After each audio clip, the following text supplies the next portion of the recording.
Welcome back to Probie to Pro. Today, we're going to talk about sick leave. We'll talk about when and how to report sick and how we accrue sick bank. We'll also point to some helpful resources and references for further details. Your main reference for everything we'll talk about today is the contract section 17 Charlie. Okay, first, let's talk about what to do if you're sick or otherwise unfit for duty before you report for a trip. The preferred method is always using the Report Sick button, either in CWA or Crew Hub. On the CWA homepage, there's a Report Sick button next to your next upcoming assignment. Just click it. A confirmation window will pop up asking you for sure, and just click OK. You'll see that same button in Crew Hub on your next pairing as well. Simply tap it and confirm. That's it. Seriously, it really is that easy. And again, this is the preferred method of reporting sick prior to beginning a pairing. You should report sick as soon as you know you will be unable to report for the pairing to give crew scheduling as much time as possible to cover the trip. I keep saying that CWA and Crew Hub are the preferred methods of reporting sick for a couple of reasons. One, it's faster for you and doesn't tie up a scheduler who could otherwise be doing something else. And two, it prevents you from saying something stupid on the recorded line with crew scheduling. You are not required to provide any explanation for the sick call, and we discourage any explanation or discussion. For a normal sick call, all you have to say is, I need to report sick for XYZ trip. That's it. Sick leave is your contractually earned benefit, and you're not required to explain it. Okay, this next bit I'm going to read directly from the contract because I couldn't say it any better myself. A pilot who calls in sick for a pairing will be pulled from the entire remaining pairing unless the pilot and company mutually agree on a partial pull. So, if you're calling in sick for an entire pairing or reserve block, just hit the button in Crew Hub or CWA. However, if you want to report sick for only part of an assignment or reserve block, you will have to call crew scheduling and work out a way to catch back up to your trip later on. Expect unpaid must-ride travel to catch up with your original trip somewhere down the line. The same idea applies to calling in sick for a reserve block, but having less than the entire reserve block pulled does not require mutual agreement between you and scheduling. If you're on reserve, the timing of your sick call is important.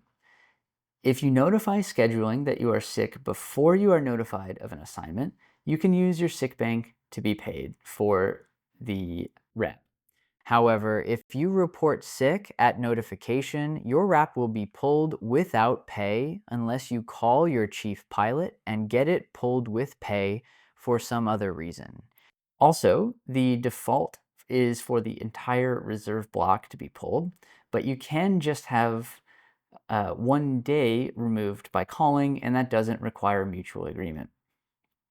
Okay, all that is if you want to call in sick before the assignment begins, but what if you wake up in Lubbock on day 2 and you're sick from some bad sushi the night before?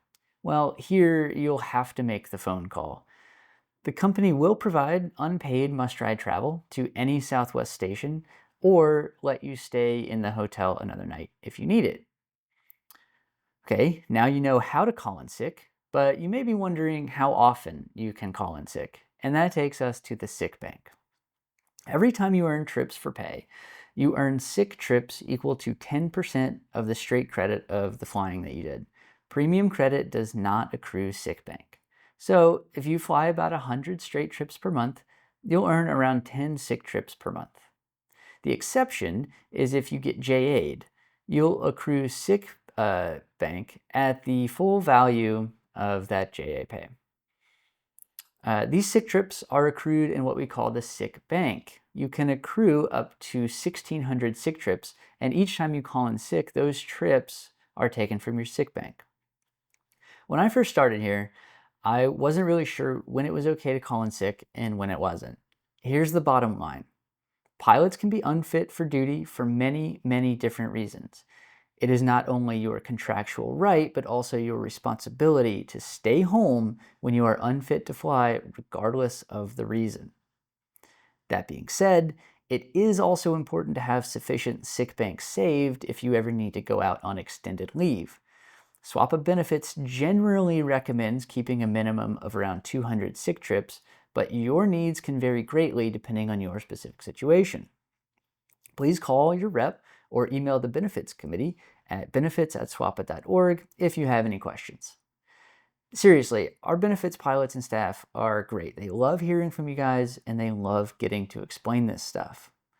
I recommend reaching out to benefits with general questions, but, and I cannot stress this enough, if you are ever unfortunate enough to have to consider a long-term medical leave, call SWAPA first. You will eventually have to talk to your chief pilot, and while most of us have excellent working relationships with our base chiefs, please call SWAPA first and let the benefits people walk you through that process. You'll be glad you did. Okay, that's it for today. Thanks for watching, and we'll see you next time.